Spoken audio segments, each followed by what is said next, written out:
everyone in person and online. We're going to be using the microphone so that our virtual attendees can hear us a little bit better. My name is Emily. I'm the Assistant Director of Career Education here at the Career Center. And before I turn it over to Julia for our presentation, I did just want to go through a couple of reminders that will hopefully make this event go a little more smoothly. So for the in-person folks here, there's 3 people here in person, letting the virtual attendees know. If you have a question, try to wait until you get the microphone, or Julia will repeat the question just so that our virtual attendees can also hear it in the presentation. This event is being recorded. The camera is focused toward the front of the room, but if you do get up at any point, you might cross in front of the camera, so keep that in mind. For our virtual attendees, you can use the Q&A or the chat feature if you have any questions or are experiencing any issues at any time. And either myself or our other facilitator, Darnice, will do an answer as we go on. So we're still experimenting with this hybrid setup. So please and thank you for your patience as we kick off the event. But with that, I'm going to pass it over to Julia.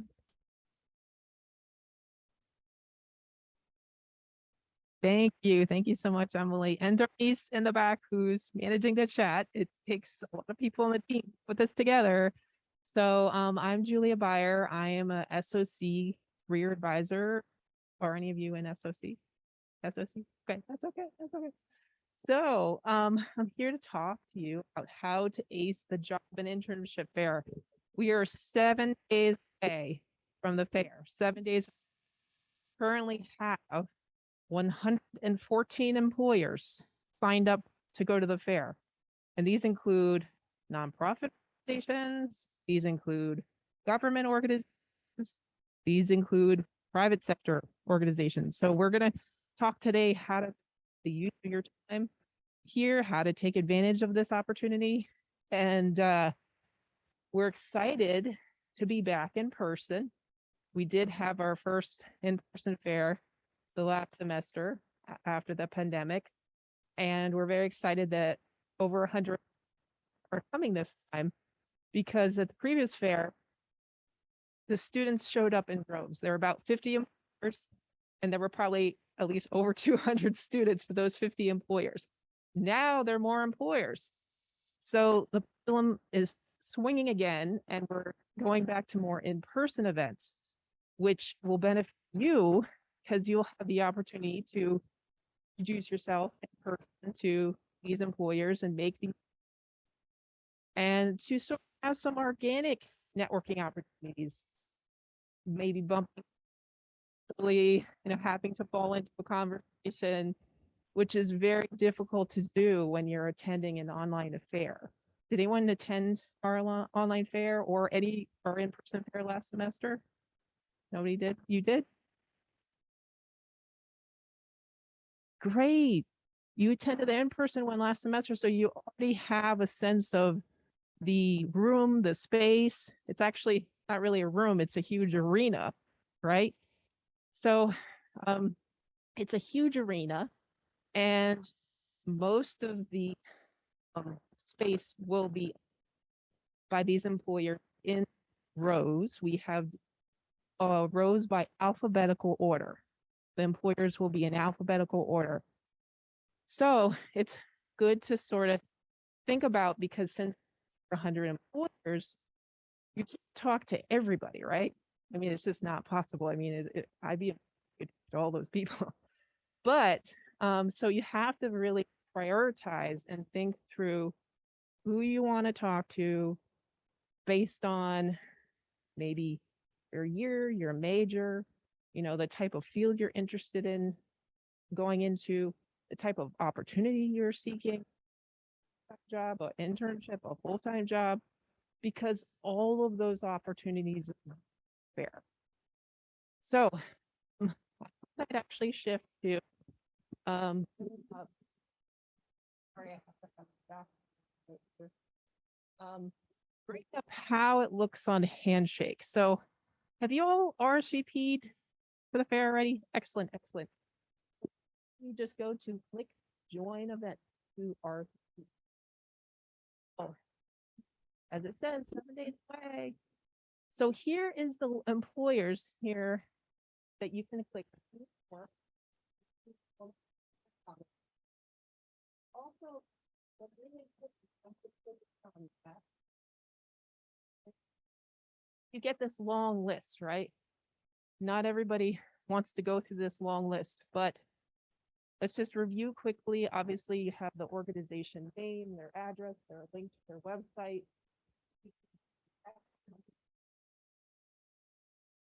To specifically what types of titles they're recruiting for, what school, what level you are, academically, sponsor. So look for those on the left side here, whether it's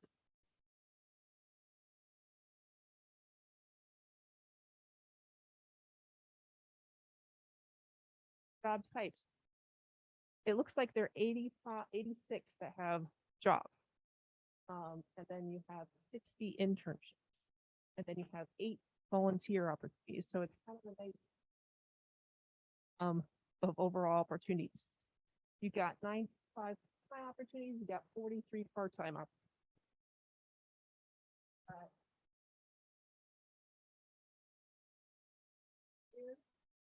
You got 85 employers looking for seniors, 67 looking for master's level, 63 junior. You can look up sophomore, freshman. We have any freshmen or sophomores here. So it's kind of nice to sort that way. If that helps you narrow down that list. Of course, yep. Sure. Sorry about that. Okay, I've got a mask too, which probably doesn't help. You also can sort, of course, by major, history, etc. So look through the entire list. If you want to look through the entire list of 100, that's totally okay. But I wanted to make sure that you understood how to filter through this, because this helps you identify which employers do I want to talk to, because those employers might have the exact kind of position that you're interested in.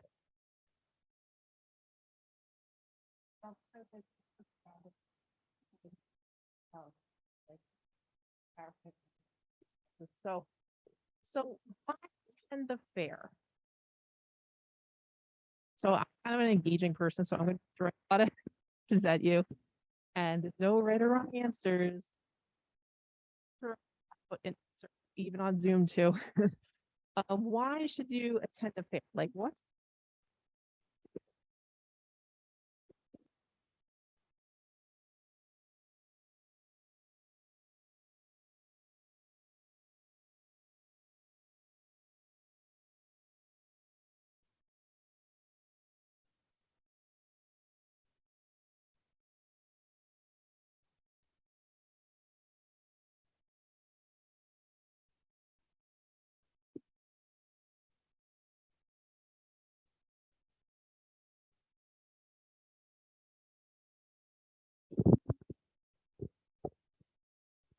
Hi, so the purpose of attending a fair, from what I understand, is increasing your chances of getting employed, whether for internship purposes as part of the CPT, or for OPT opportunities, or even like permanent employment. Yeah, you get to meet potential employers and engage with them face to face and get an opportunity to sell yourself. name? And nice to meet you, Vivian. Sorry, I was like waiting to see if she was going to stop and then I repeat the question or the comment or so. Okay. So yeah, putting your, having opportunity to get a few minutes in person time with these folks that attended this event to set yourself apart from the crowd. So has anyone had the challenge of applying to a job and never hearing anything back? Yeah. How did that make you feel? Frustrated. Yeah, absolutely. So what can really set you apart is when you have the opportunity to connect with someone in person, you can sort of understand more of the nuances of what is this organization looking for specifically? How can I set myself apart? And then, of course, not only the information that you're seeking from them, but also the impression you're trying to make on them about what you can do for them. So that includes skills that are your strengths, interest areas that align with what the organization is looking for. And so in order to have a really productive conversation, it would be great to, do that research, look exactly who's going to be coming, understand more, a little bit more, be educated about what that organization is all about, what they do, what even in that, handshake, it lists exactly the types of jobs that they're applying for, or recruiting for. But that doesn't mean that that is all the job openings that are available. Maybe there are some that are coming up that they haven't advertised yet. Does anyone know like the percentage of jobs that are not advertised? Want to make a guess? Like what percent of jobs are not advertised? Yeah. 40%? Any other guesses? 60%? Getting higher? So they say on average, 70% of jobs are not advertised. If you can't apply for a job by going on Handshake or LinkedIn or Indeed, like how are you supposed to know about the job? It's through networking. It's through events like this, where you make that good first impression. You learn about upcoming opportunities that are not advertised. They're not posted anywhere. So that's why it's so critical to go to events like this. So in the space here, do we have any first or second year students? What, your third year, second year, third or fourth year students? Juniors, seniors? Yep. Second year? Yep. Grad student? Excellent, excellent. I knew there'd be a mix of you all. So congratulations. So I knew there'd be a mix of y'all. So first and second year students, I think a lot of you are looking into internships. And so even in your first year, if you're a freshman, including the folks that are on Zoom, what the fair can be useful for is giving you practice, making those initial connections with employers to see what are they looking for? Like, what should I put on my resume? What should I highlight? To get that inside advice about what stands out, what can make them stand out compared to all the other people who are applying for jobs. So great exploratory option, a great opportunity to practice networking for first and second year students, of course, for third and fourth year students as well, and grad students. It's also good practice. But sometimes freshman's like, why should I go to the fair? I'm not looking for a job now.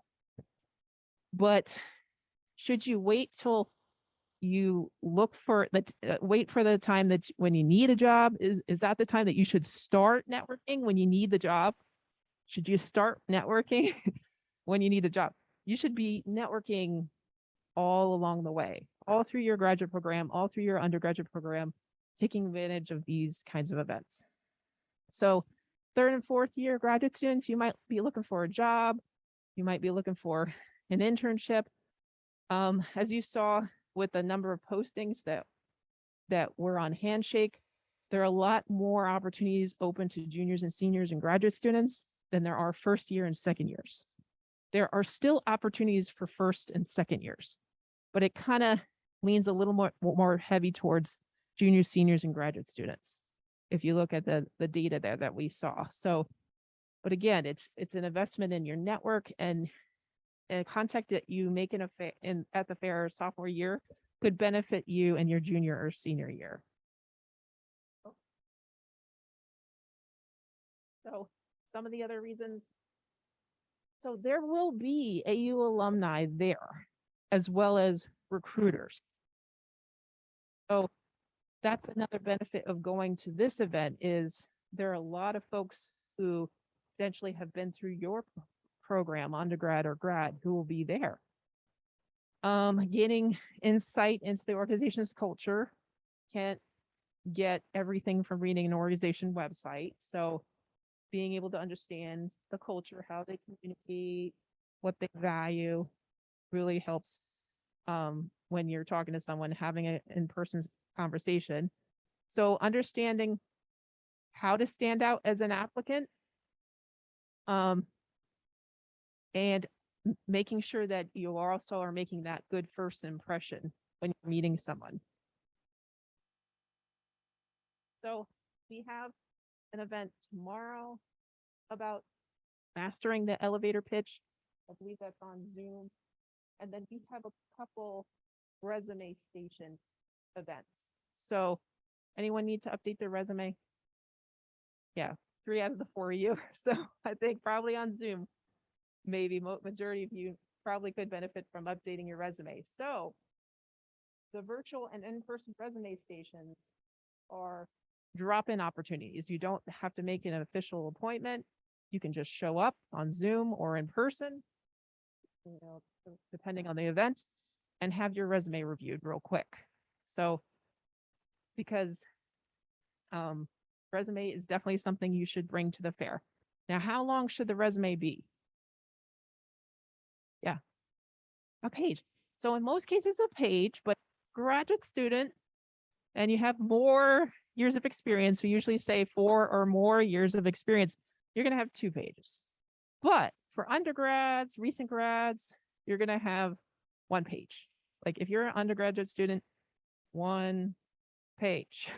Don't go beyond a page. And we want you to have several copies of your resume on you. Now, will every employer accept a resume? No, not necessarily. Some might say just apply to our website, but you got to have it ready because some may be accepting resumes. So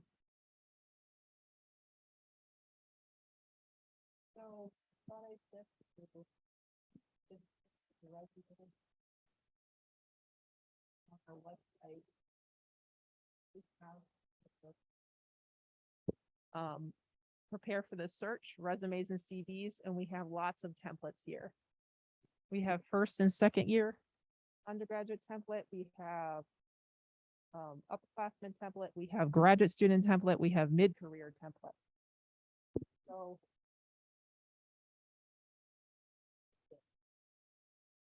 format should look something like this. And I'm not going to do a deep dive into the resume right now because we have resume stations coming up that you can attend and resume workshops you can attend. But does anybody have any questions on Zoom or here in person about the resume when you're looking at this format? And if you have a different format or you have different things on your resume, do you have any questions I can answer?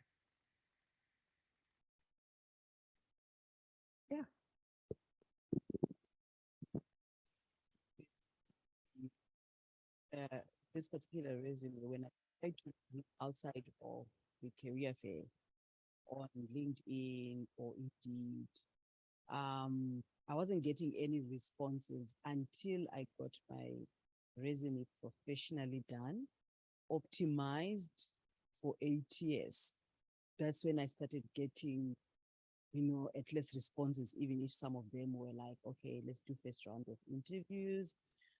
So the one part is optimizing, because I understand most of our CVs actually go through the ATS system, and writing on my own, I didn't know how to do that. And I ended up having to pay some of these resume writing service providers, because I tried using the template that we had on the AU, did a VMOC one, but externally, when we go on the professional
Yes.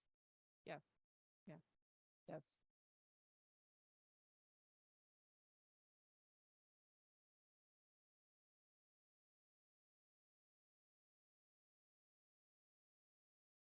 Okay, thank you so much. So these are good for application tracking systems, ATS systems. These formats that we have as samples are good for them as well. But what you really have to do um, to succeed with that is including as many keywords as possible from that job description into your resume. Because the formats that aren't good for application tracking systems are creative resume style, because I work with communication students and we have, some students interested in graphic design or creative fields, and they have logo colors, some pictures and designs on the resume. That is what's not suitable for an applications tracking system, because the design is too complex for those systems to read the resume. So that's why we have very straightforward, simple resume samples here that will work for application tracking systems. The only thing the extra step you need to take is to incorporate keywords as much as possible too. So when a recruiter goes into a database to pull out some candidates, they might type in Excel, or they might type in SPSS, or whatever skill set they're looking for. And all the resumes that have those keywords in their profile will pop up when the recruiter's searching for that. But if you don't have that keyword, obviously your resume will never be pulled. So that's why it's so important to incorporate keywords. Okay. Does anyone have any other questions about resume, Dardis or anyone else in the room? Any other questions about resume? Because I'm not going to do a too deep a dive on that. Okay. Sure. I wanted to show you where the templates were for different students, and just made sure we were on the same page as to what it looked like. And so we talked about researching employers to get ready for the fair, as well as getting our resume ready. Also good to develop at least 2 questions for each employer, just so you don't get caught like a deer in the headlights when you approach the CIA or the FBI or any other employer that will be there. Have a couple questions thought through before you approach them. Also, there's something called the elevator pitch. Does anyone know what an elevator pitch is?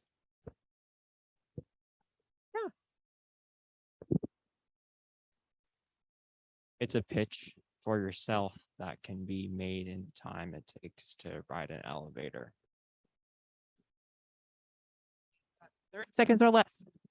30 seconds or less to make that first impression when you get in on the elevator in the lobby and you go 5 levels and someone's really important standing next to you in that elevator. By the way, it can happen on the metro. It can happen on the AU shuttle. You never know who's standing right next to you. There could be an FBI agent right next to you. Be a spy right next to you. You never know, DC. So thinking through, what do I want to say when I'm introducing myself to an employer for the first time?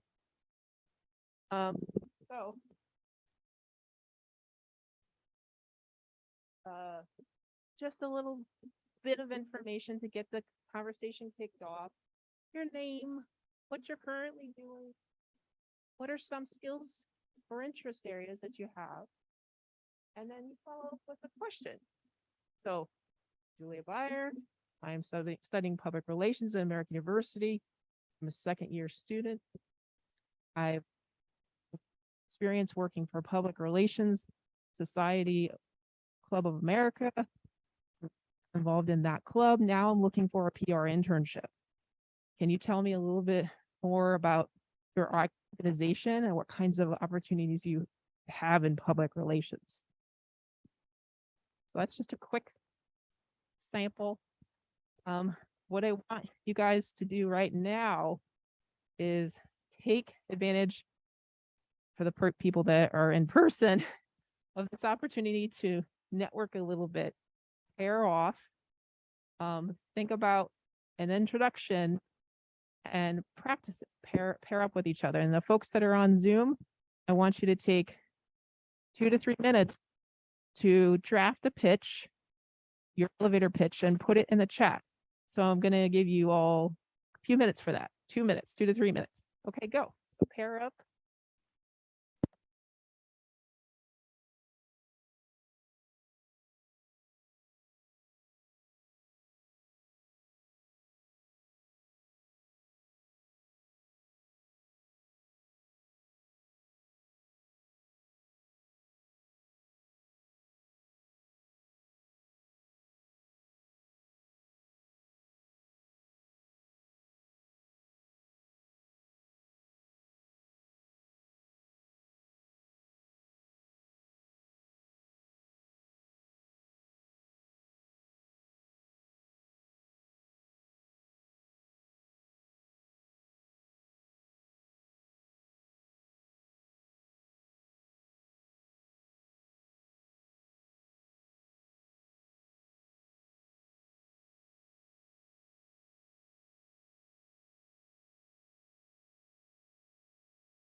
Do we have some pitches on Zoom?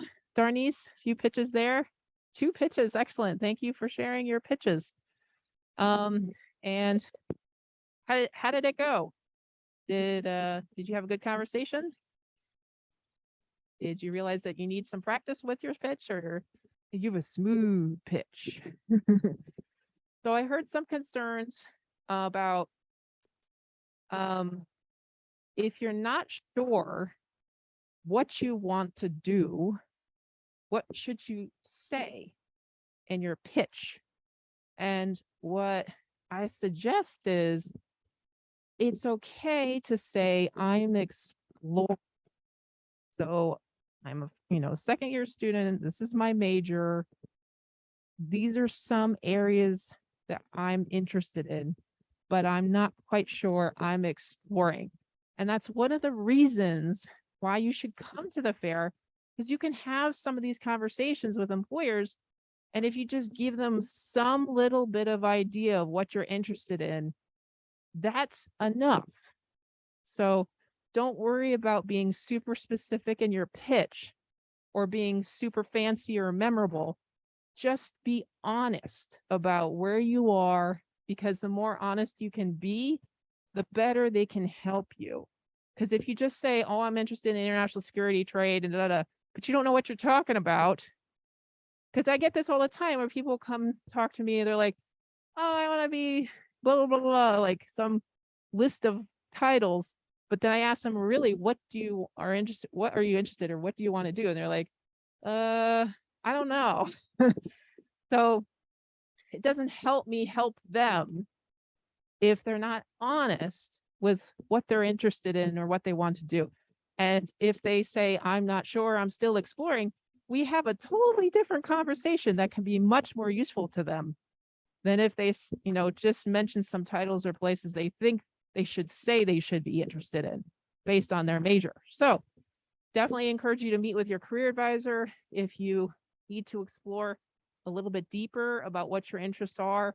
We have the Myers-Briggs type indicator and the strong interest inventory self-assessments that help us work through what students want to do based on their personality, their interest areas.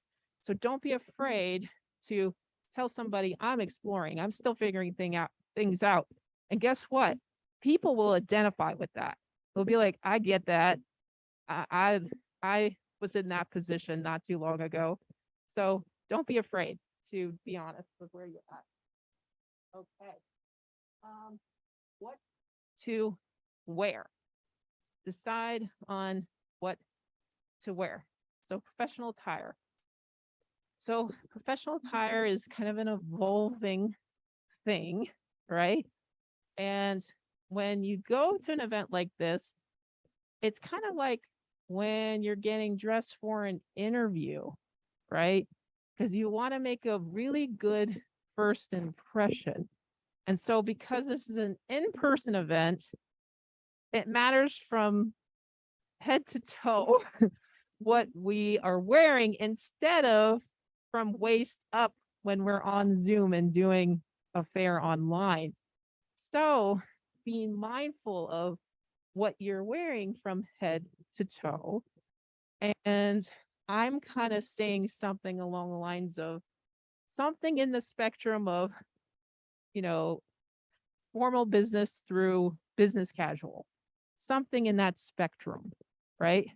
Because it's hard to nail down exactly what is the best thing to wear. But I would say err on the side of being more formal. And these are just some visual samples of more formal attire. So are all of them, full-fledged suits from head to toe? Not necessarily khaki pants, jacket, no tie necessarily. So this is evolving also from the employer side of things, because if you show up to the fair, you will see employers dressed in a whole range of wear, some much more casual, some much more formal. So that's also to keep in mind. Like I know somebody in this here in the workshop who's studying finance. So when you're pursuing opportunities in finance, which I would think, business, a lot of private sector opportunities, you probably lean towards being a little more formal, right? But I work with film students, I work with students who are in the creative field, and they're much more casual. And if they were to show up to an interview looking like they came from Wall Street, people would be a little bit suspicious about them. So what I'm trying to say is how you dress is kind of depends on the field or industry that you're interested in going into. But at the end of the day, if you can just err on the side of more formal than less formal, like think of it as an interview.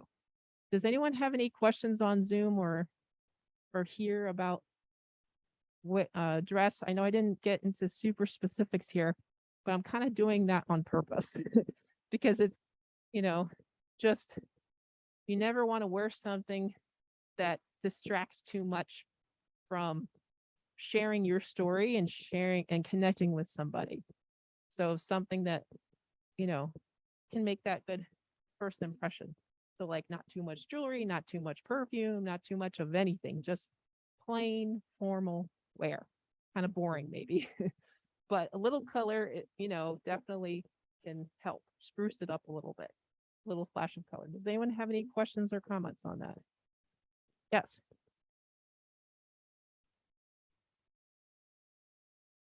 Yes. So she's asking, can you wear a red jacket? I see some color in this sample. I definitely think you can definitely wear a red jacket. I mean, do you want to wear red from head to toe? Maybe. So all black with a red jacket. I think that's a great idea. You have a little pop of color, because I think a pop of color is not going to hurt you. In fact, it will make you look really good. So a little pop of color, a little pop of personality, I think is perfectly okay. Okay. So we have this app called the Career Fair Plus app you can download on your phone. And the advantage of having this is so that when you get to the fair, it's like having, what Handshake can do with those filters. It's just having that app on your phone so you can sort and have that list of employers on your phone readily available. So that is something that you can download on your phone and, filter through those employers and stay up to date on who's coming. So that's another good thing to do before the fair. So now we're shifting to during the fair, and it's 1:43, so I got to speed up. So during the fair, we will have a floor map, which will exist on the app.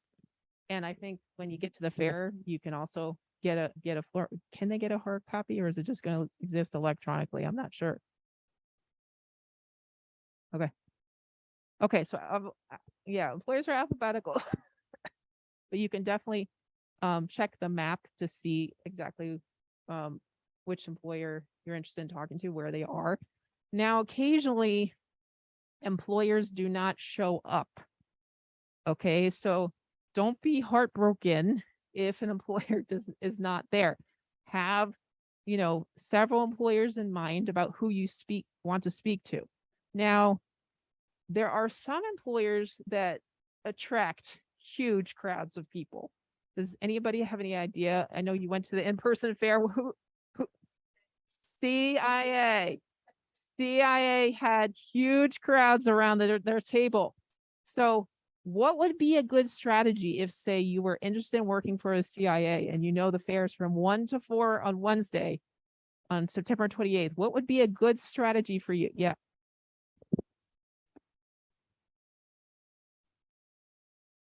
Exactly. So you either come really early,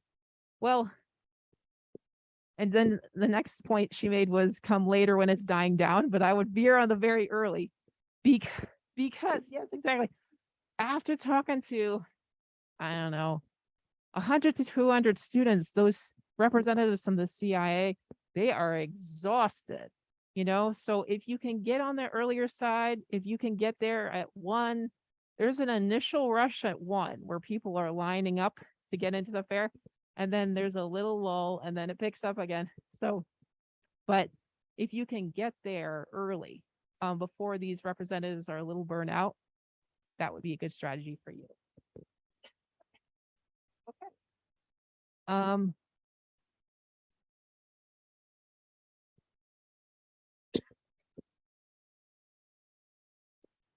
Also, if you could, sorry, I'm recovering from a cold. If you could practice your pitch with some employers, you know, maybe try it out on some employers that maybe aren't your top, just to sort of get warmed up.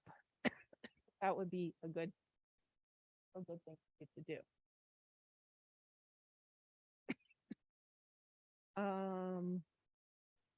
And then when you do see those big crowds around employers, if you could sort of shift your game plan and try to go to those employers that don't have such a big crowd, and maybe come back again to that CIA, and maybe the line will get a little bit better over time, but just keep an eye on it as you're walking around.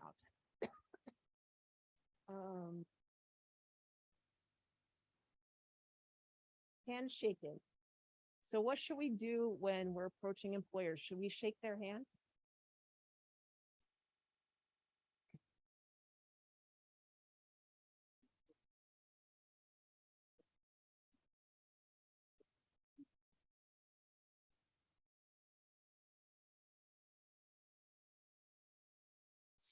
Great, great. So that is one strategy, is looking to see what the employer does when you go up to their table. Do they initiate a handshake, or do they kind of hang back? With COVID, everything, we have to be more sensitive about this. So that's one strategy. I think it's okay to just say, just ask. If you would like to shake somebody's hand, just say, may I shake your hand? Because if you're the one initiating it, I think you should ask, because you're just respecting somebody's boundaries. Or you could just do a wave.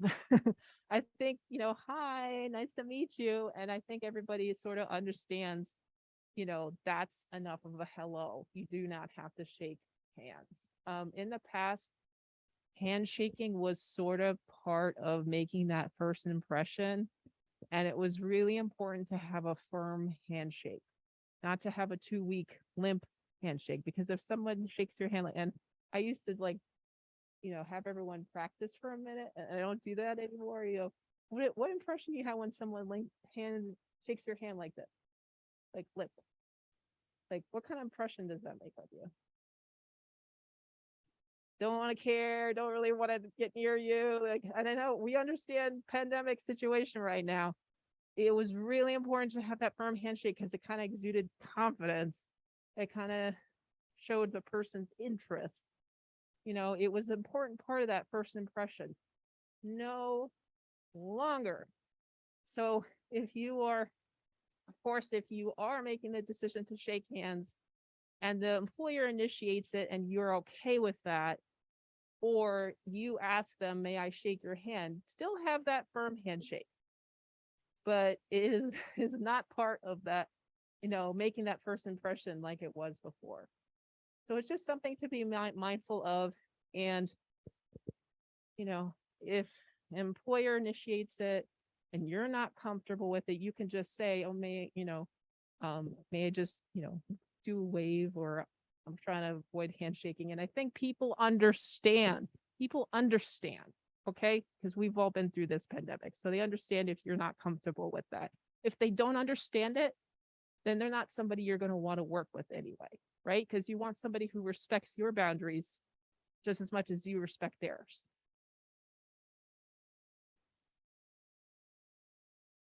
Yeah, exactly what I just said. Feel free to say, I am not shaking hands right now. That's all you have to say if you're not comfortable with shaking hands. Does anybody have any questions about that in this room or on Zoom? Okay. What to do after the fair? So what should you do after the fair? When you've gone and met all these people, you talk to hopefully most of the employers that you're wanting to talk to, you've made these connections. What do you do afterwards? What do you do with all that information? What'd you say? Use it how? Yep. By applying for positions.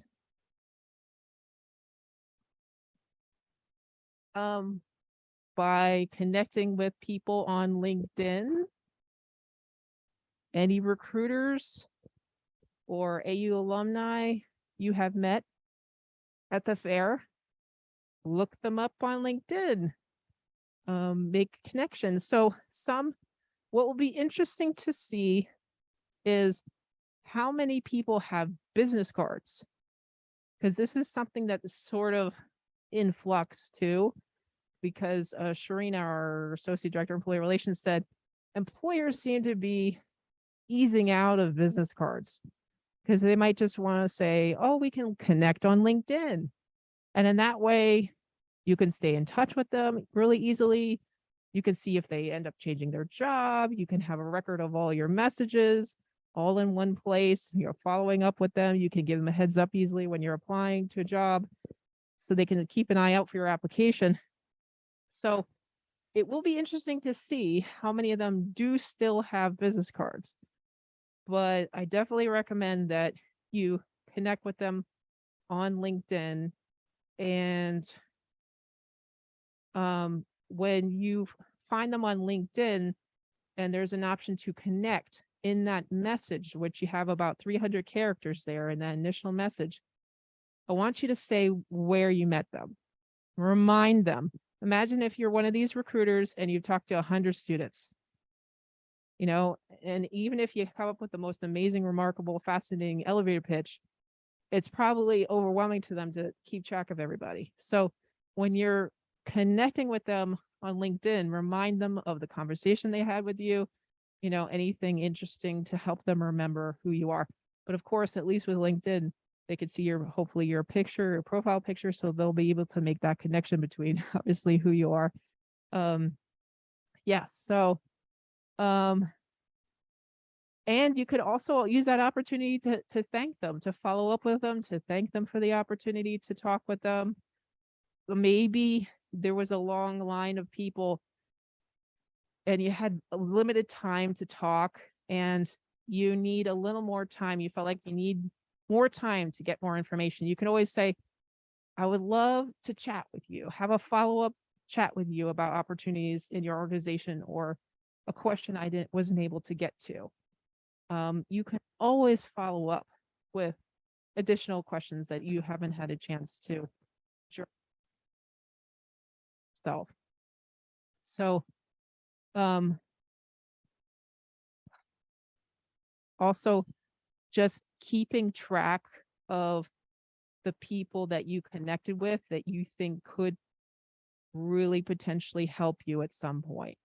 So I would encourage you to have some way of tracking contacts. Like I use Excel to track contacts. I don't care what you use to track it, but some way to track people in your life who are work in an industry or work in a job that you're interested in, or that you've had a meaningful conversation with, because you never know, even if somebody is not working directly in the area that you're interested in going, you never know how that person can still be helpful down the road. They might know somebody who could be interested in, helpful to you in a specific job that you're interested in going.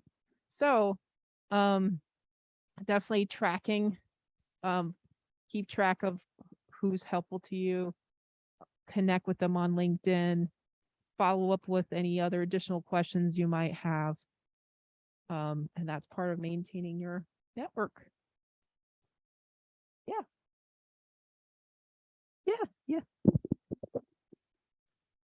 So a question from the chat. When would be the best time to connect with them after meeting with them? So how soon after the fair should you connect? Oh, that's a great question. How soon after?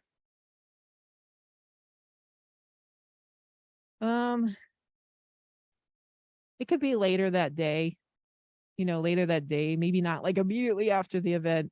But I think at least, wait, I mean, yeah, give it a little time to percolate in your brain and the other person's brain. But I think by the end of that day, I think it would be great because you don't want too much time to pass either, because then they'll forget who you are, and, give them a little time to decompress. Just like if you were going to an interview, and we always strongly advise send a thank you note after the interview. Don't forget to send a thank you note. Now, if you step out of the building, your interview ended at 11 in the morning, and 11:05, you've already sent that thank you note. What do you think? How do you think what would you think if somebody did that? Like if it was so soon after the interview, like 5 minutes after it ended? Wow, it would impress you, or would it creep you out? So, but it's always good to give yourself a little time to reflect, on the experience, because if you give yourself a little time to reflect on it and then follow up with a thank you note, something else might bubble up in your brain, or another question you might have that you didn't think about in the last, 5 minutes after you walked out of that interview. Maybe you think of another question an hour later. You're like, oh, I should have asked that. So I would say just give it at least to the end of the day to follow up with a thank you or a note. So thanks for that question.